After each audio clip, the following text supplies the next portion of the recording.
In the last video, I spoke about a guy called Hobbes, and Hobbes was responsible for the social contract theory, okay? And in his theory, he says that people consent to be governed, either tacitly or expressly, okay? Thomas Hobbes is the most important person you've never heard of, okay? Because he came up with the theory that everyone consents to be governed, okay? But there was another theory that he was responsible for. It's a concept called positive law, okay? And positive law is simply man-made laws, okay? Statutory man-made laws. So he created, out of nowhere, this concept called positive law. And what he needed to do was say why positive law is necessary and how it differed from natural law. So you've got positive law and you've got natural law. Now, natural law is an ancient idea, okay? So the Greek philosophers emphasized the distinction between nature and law, between nature and customs and conventions. Because what was called law could vary from place to place, but what was by nature should be the same everywhere. So the ancient philosophers were talking about nature, and how nature is distinct from man-made laws or man-made customs, okay? Aristotle stated that aside from particular laws that each people has set up for itself, there is a common law or a higher law that is according to nature, okay? Ancient philosophers use natural law synonymously with natural rights or natural justice. So because of the intersection between natural law and natural rights, natural law has been claimed or attributed as a key component in declarations or conventions on human rights. But Greek philosophy emphasized the distinction between nature on the one hand and law, custom, or convention on the other. Okay? Natural law, if we use that term, exists independently of man-made laws or positive laws. Natural law is determined by nature. So the laws of nature are completely independent and superior to positive law, or what is, in effect, political law.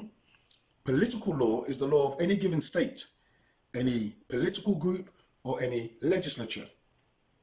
Okay?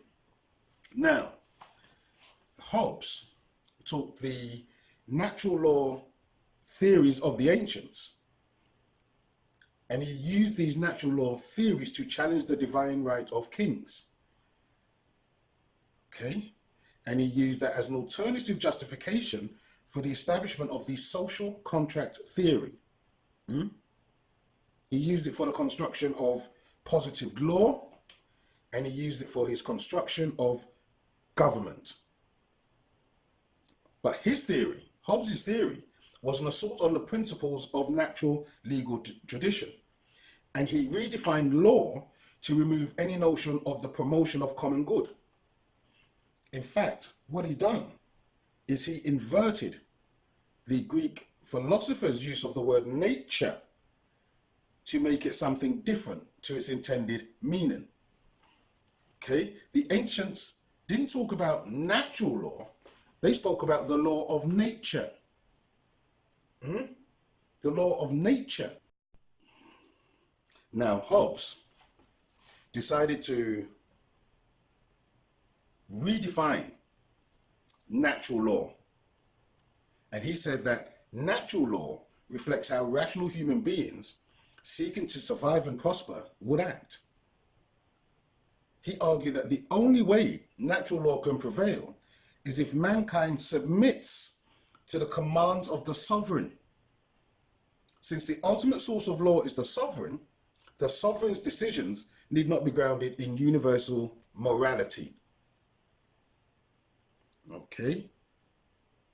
He said that society is a population beneath an authority to whom all individuals in that society covenant just enough of their natural rights to the authority to be able to ensure internal peace and common defense. This is what Hobbes' theory was. This was the concept that he created. Okay? But then you have to ask, well, what is law? What is law? There have been many, many attempts to define what law actually is. Okay? And I'm going to come on to what the definition of law is in a minute. But there is this psychological trick which is used to get people to identify the word law with something which is absolute. Yeah? So you get, for example, the laws of physics. You get the laws of force and acceleration. You get the law of diminishing returns. You get the law of gravity. The law of motion. The law of relativity, etc., etc. You see, so from a scientific point of view, they use the term law of a particular thing to make it sound like it's an absolute fact. And so the use of the term law with regards to a scientific theory or a scientific fact, this imprints in people's minds the fact that a law is something absolute. Do you see what I mean? And so you get things like the laws of the land, like it's an absolute. But the difference between, say, physics and statutes is that once the law of physics has been established and it's been proven, then it doesn't change. Whereas statute law changes periodically. So it's never an absolute. Do you see what I mean? And that's why they call it man-made laws. They call it positive law. And that's an unusual term for them to use. What makes it positive? Well, it's just a word that's been picked upon to make it seem as though it's got something underlying it.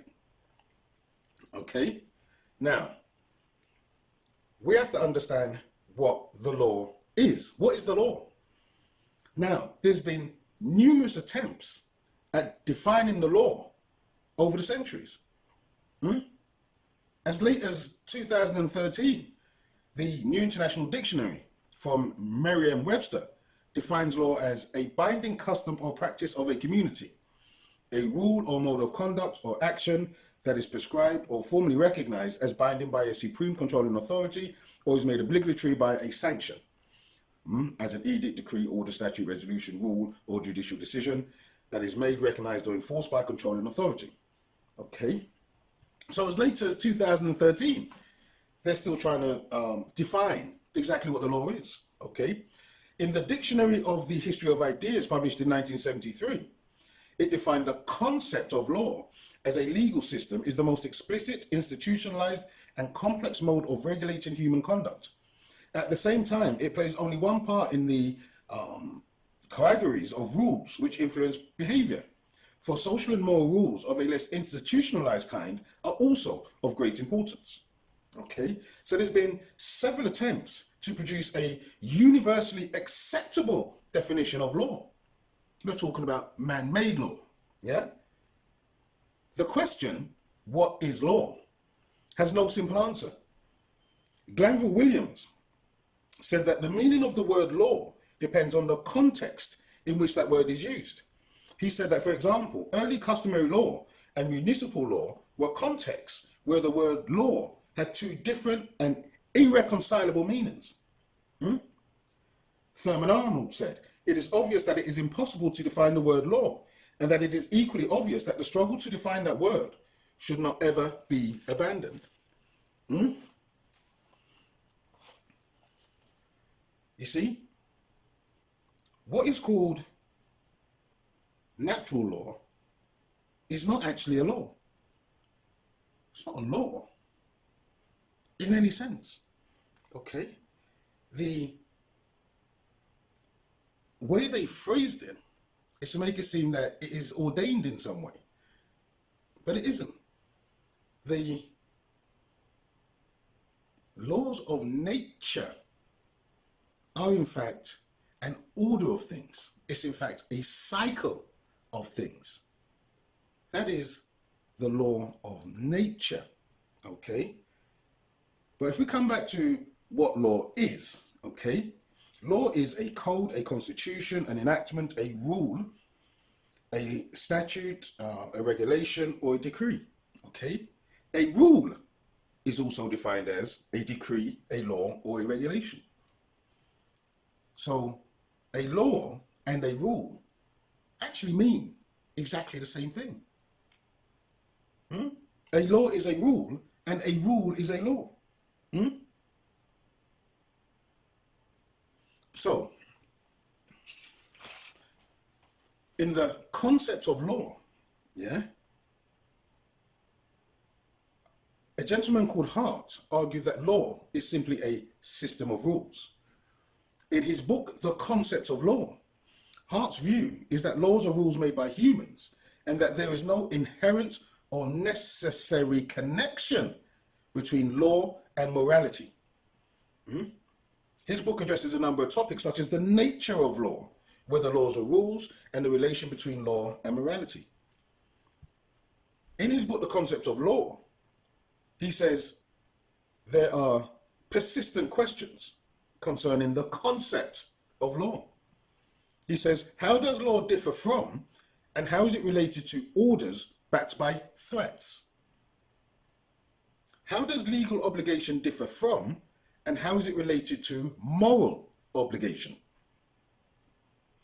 What are the rules? And to what extent is law simply an affair of rules? These are the persistent questions. Dealing with the concept of law.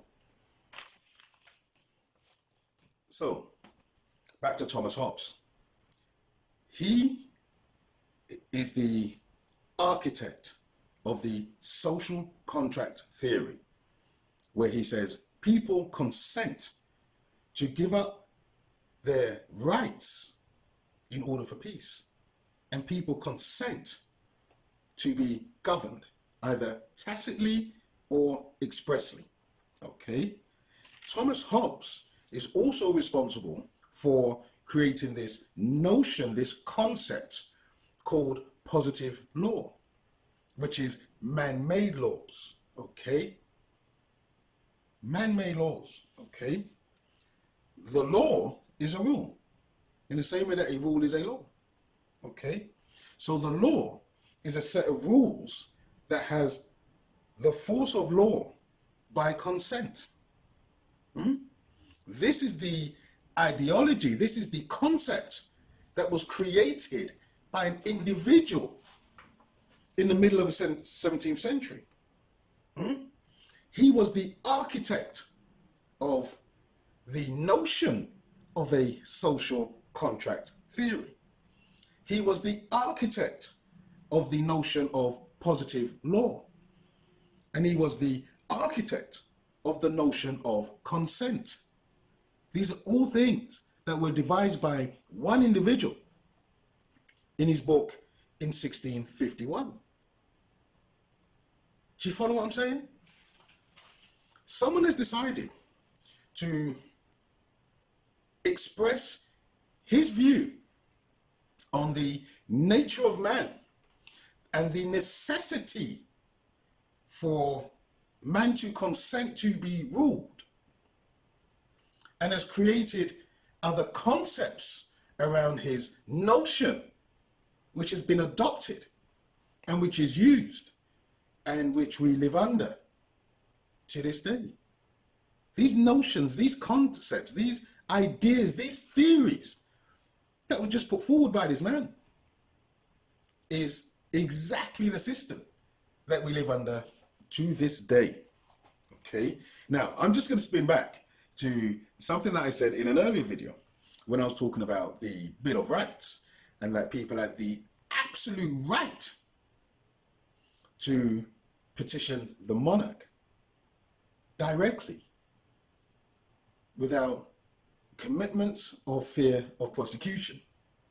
Now, because people have never heard this before, they've never been told this, even though I presented the act itself and highlighted where in the act it says you have the right to petition the king, it's still difficult for people to process. People cannot process it because they've never been told it.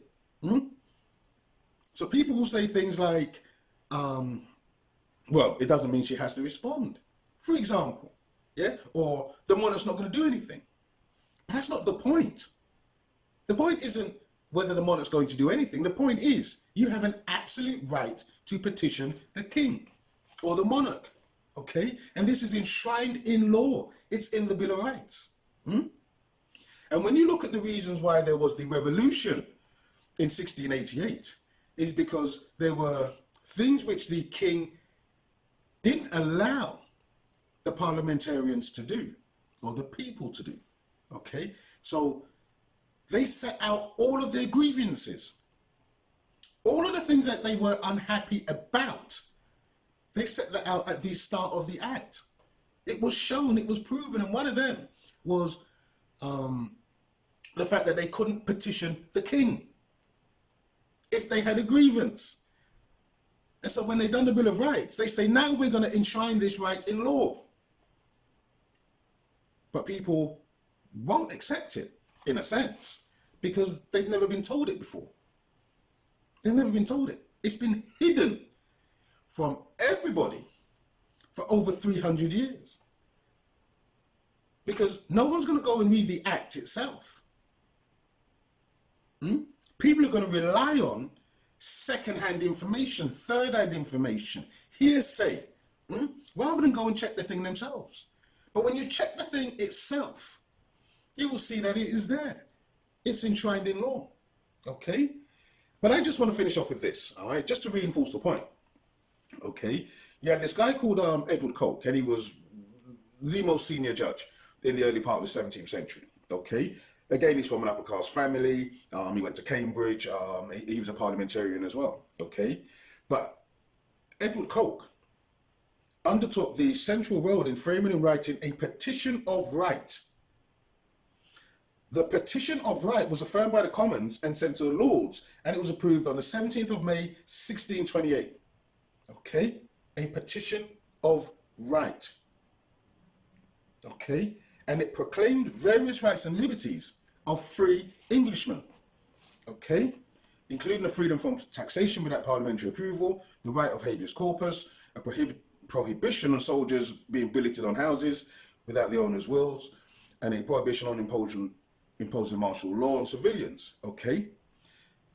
This petition of right was again passed into formal law in 1641 and became one of the three constitutional documents of English civil liberties, along with the Magna Carta and the Bill of Rights of 1689. The Petition of Right of 1628 is a major English constitutional document that sets out specific liberties of the subject that the king is prohibited from infringing. And that Petition of Right remains in force in the UK. And thanks to imperial legislation in many parts of the Commonwealth as well. This includes the Caribbean, okay? Now, the Bill of Rights of 1689, that reinforced the Petition of Right of 1628, and the Habeas Corpus Act of 1679 by codifying certain rights and liberties, okay? And the rights expressed in these acts became associated with the ideas of the rights of Englishmen, okay? So the Bill of Rights stands as one of the landmark documents in the development of civil liberties in the UK. And the Bill of Rights remains in statute. And it continues to be cited in legal proceedings in the United Kingdom and in the Commonwealth. when Gina Miller took the government to court in 2016, the Supreme Court itself was cited, the Supreme Court itself cited the Bill of Rights in its judgment when it said the government did not have the right to, whatever it was that they were doing with Brexit, yeah? They had to go through Parliament first because Parliament was sovereign. You see? The Bill of Rights was also used for the American Bill of Rights. So it is a constitutional document which sets out the rights of the individual. And the individual has the right to petition the monarch. So all I'm doing is giving you the facts. All I'm doing is giving you the information. All right? Because if you watch certain television shows, they're not going to be telling you what your rights are. They're not going to be giving you the full facts. They're not going to give you the full information. There hasn't been a single show on television about Thomas Hobbes and his influence in the creation of the concept of the social contract.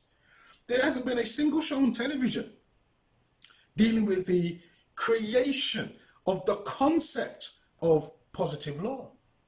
There hasn't been a single show on television about Thomas Hobbes and the creation of his concept on the consent which he says everyone has given to government. Not a single show on television, ever. Why has there not been a single show on television about the ideologies of this one individual which led to the formation of the modern parliament? You get many shows on Charles Dickens and Jane Austen, all of these period dramas. You get all these shows on, Henry VIII. You get all these shows on, Victoria and, Elizabeth I. Thomas Hobbes is the architect of the system that we live under to this day. And yet still, nobody knows. Nobody knows. Why does nobody know? Because no one has told you. So that's all I'm doing. I'm just telling you so that now you know. Now you know. What you do with it is up to you. That's up to you. But I'm just giving you the facts. I'm just giving you the truth. Because maybe, just maybe, the truth will set you free. Thank you for listening. Please share and subscribe. More videos coming soon.